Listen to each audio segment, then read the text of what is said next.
My name is Ada Cleary and I'm a chartered physiotherapist with the Bump Room.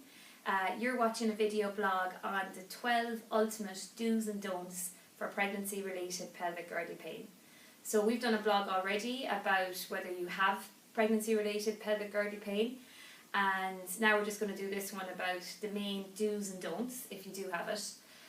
So from my own personal experience, I had pelvic pain on my first and second pregnancies. I'm currently 20 weeks on my third pregnancy, so I can empathise a lot with people that are experiencing this pain, and that's why I kind of wanted to share some of these tips. But what I do know about pelvic pain is managing it is the most important thing. You're unlikely to resolve it during your pregnancy, but you can manage it very well. And what I say to women in my classes is it's more important what you don't do, okay? So that's why I'm going to start off with some of the don'ts. So when I talk about these, I'm a mum of 2 kids, so I'm a little bit realistic about life. You have to be able to do some of these in reality, but if you can possibly spread out these tasks or pace yourself when you do them, because these are activities that generally will aggravate pelvic pain. So the first thing is to avoid pushing any heavy trolleys and buggies, okay? Like shopping, pushing a double buggy, those activities generally aggravate pelvic pain. Hoovering as well. This is something you might have to delegate to your partner or your husband, which I'm quite happy to do. Carrying kids on one hip, okay? So sometimes you might have a tendency to kind of carry them like this, okay? It's so easy to do. So it's just really to have them more in the hug hold, okay, or to use a sling. Sitting in low chairs, okay, so sitting with your hips lower than your knees, okay, and this can happen really easily at work or in a car, and you might not even realise it, and then you're driving, you get out of the car, crippled with pain, and then you realise, well, actually I've been sitting for the last 30 minutes with my hips lower than my knees. And then another don't is possibly walking, okay, so for me, walking aggravates my pelvic pain. It depends on the individual, so what I would say to you is if you are 10 minutes into your walk and you're worse than you were starting off, and your pelvic pain is getting progressively worse as you walk, then walking is not going to help, okay? So you might have to eliminate your walking, but there are other things you can do instead.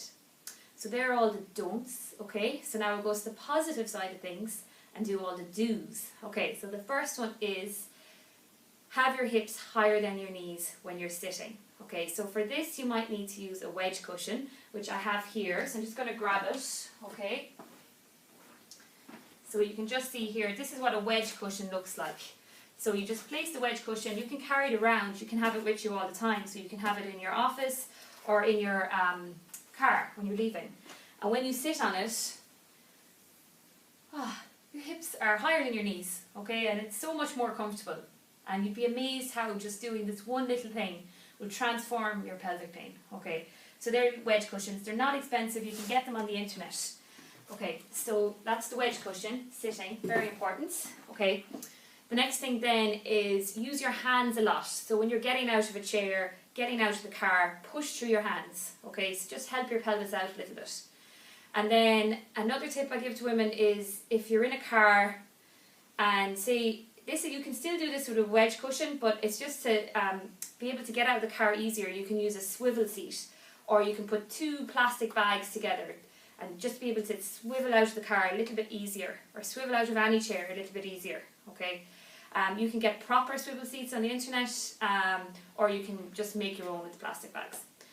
The next one then I'd say is take your time getting out of bed. So you might have seen in my last video blog just little tips about rolling out of bed. And then also take your time going upstairs. You'll notice this, you're just going to have to really, no more running upstairs, running downstairs. You just have to take it nice and easy and hold on to the banister. And then getting dressed as well, because standing on one leg can be difficult. So if you have a chair wherever you get dressed, you can get dressed in sitting. And then the last thing is sleeping, okay? So just sleeping is really important because you spend so much time in that position.